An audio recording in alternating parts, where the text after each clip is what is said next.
This is Tell Me Exactly. I'm your host, Meredith Jensen. And today we have a really special treat. I have the honor of speaking to someone and bringing to you, all of our listeners, a very special guest that has had a wonderful impact on the public safety industry and is moving and shaking things at Priority Dispatch as our new president in charge, Chris Murdock. Chris, thanks so much for joining us. Oh, Meredith, you're too kind. Thank you for having me. You old so-and-so. You old so-and-so. I am so excited to have you on. So today we are telling you all about exactly how Chris came to be our president, where he started, where he's going, and where we're going as an organization into the future. So let's get right to it. Chris, so let's start with where you came from. Where did you get your start in public safety? How did it all kind of come to be? You know, I don't even remember a time in my life when I wasn't in PDC's orbit. It seems like a lifetime ago that I started. But truth is, I actually applied with PDC straight out of high school at 18 years old. Mm-hmm.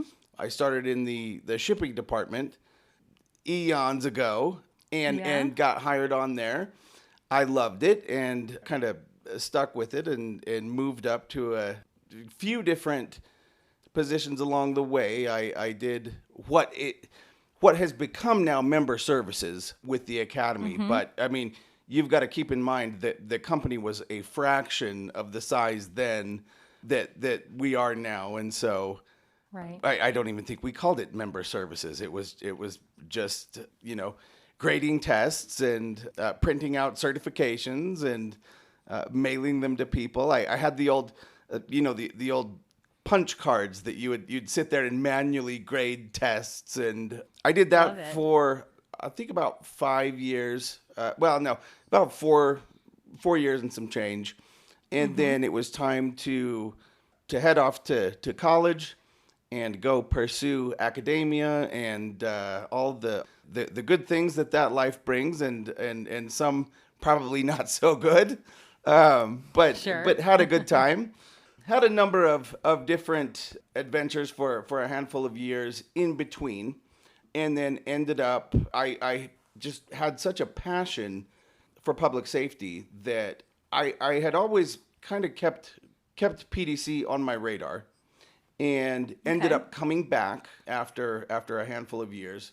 I came back into basically what was at the time would have been the course coordination department. Mm-hmm. Did that for a couple of years, transitioned over into the sales department, and I was sales support for a number of years. So that's really where I started kind of getting my frontline exposure to clients was supporting sales reps. Did that for a few years and ultimately got called up to be a sales rep. And that was a big learning curve for me. I thought, I thought that I was just going to take off like a shot. I'd spent all this time around the company, and I'm like, oh, they wait till they get a load of me. That was not the case. It turns out that's a much more difficult job than it looked like, even for me, being so close to it. Within about the first year, I remember thinking to myself, I don't know if this job is for me. I don't think I can do this. They're going to discover that I'm a fraud, and they're going to run me out of the building. But after a couple of years, I really started to find my stride, and 3 or 4 years into doing that, it really started to come naturally. And I was fortunate enough from that point to end up, you're going a decade forward in time at this point. But I was offered the position of sales director. Mm-hmm. I took that, learned a lot about leadership and senior management. Really kind of, I learned a lot and fell in with some really good leadership principles that I learned from my predecessor, Brian Dale. Mm-hmm. Then the time came where Brian did not want to run a corporation anymore. He wanted to kind of take a step back and do what it was that he enjoyed doing about the business. So once again, a position became available, and I threw my hat in the ring. And next thing you know, I've gone from the shipping room to the president's chair in 20 years flat. 20 years flat, 20 years flat. which to some might feel like the blink of an eye, but it sounds like you really worked hard and put a lot of sweat and tears and everything else into it in all those years. You know, it's funny. It feels like both to me. Yeah. It sometimes feels like just yesterday that I was back in the shipping department. But let me tell you, I've covered a lot of mileage in the time in between. So I want to take us back to that high school senior that was graduating and decided to apply to priority dispatch. If you can remember that far back, let's dig way into the way back machine. Do you remember what it was about priority dispatch that drew you to our organization? What was it about our organization that really appealed to you as a young kid trying to figure out what you want to be when you grow up? I'm still trying to figure out what I want to be when I grow up. Aren't we all? Honestly, I'll be perfectly frank. In the beginning, I needed a job. That was it. Sure. I mean, I didn't have a whole lot of background exposure to public safety. I needed a job. I found a good job posted. Yeah. But I think the important thing to call out is there's a reason that I stayed. Yeah. There's a reason that I came back. There's something, you know, now I've had so much exposure and so much interaction with public safety. It kind of scratches an itch with me to be able to contribute and to be able to give Yeah. back. I would not have had a very long career, I don't think, in the communication center specifically. My hat goes off to anybody that does that work. It's such hard work, and I know that. But there are ways that we can contribute outside of that. And Yeah. you know, the first couple of years, hey, I've got a job. I'm cashing paychecks. This is great. You start to become indoctrinated, and you start to feel like you're something more as time goes on. You may happen to hear a small clip of a call that we had an impact on. I Right. probably filled the contents. I probably shipped to these agencies that are out here doing these amazing Yeah. things. In a small way, I kind of contributed to that. I kind of did my part. As I moved deeper and deeper into the company, that philosophy just really kind of took fire. It became satisfying. It became much more than a biweekly paycheck. Yeah. I'm now making a difference. I'm now helping those on the front line, and that always and frankly still means a lot to me. That's something that you can't buy with any amount of money. Right. We're contributing to a good cause. Yeah, I'm with you. I know that when I first started in dispatch, my motivating factor was that intrinsic reward of being able to be that voice for that person, that no matter what the outcome was, no matter what happened, after the call, during those 2 or 3 minutes that I had control of that call, I was the only person on the planet doing anything to help. And to me, that just filled me up with such an intrinsic reward that I would have done the job for free, right? I would have paid to show up at work, right? To be able to do that. And so then to be able to then come into our organization, that to me, I'm hearing this in what you're saying. I was drawn to the mission, right? To the mission of what we do and how we can then take that. Maybe it started out for me as being an adrenaline junkie of feeling that rush of being able to help during that single call, and then scale that to the scale that now you and I both impact. I mean, obviously, I'm I impact it on a smaller scale than you do because you're the president of our organization now and you're making changes that are meaningful on a whole other scale because they're affecting the industry at large. And so, yeah, I definitely agree with that.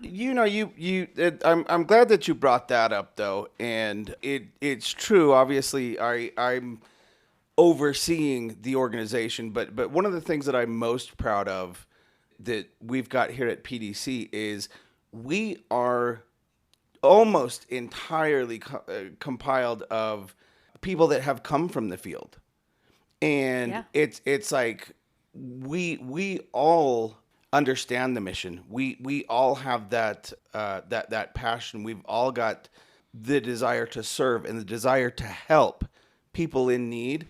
That's ingrained in all of us, and I think that that's the difference between PDC and a lot of the other places that I've worked is we all believe in the foundation, in the core mission, and we've all come from a million, varying backgrounds. We've got people from the fire service, from law enforcement, from the medical service, from communications. I mean, but what we all share when we come together is the desire to help people.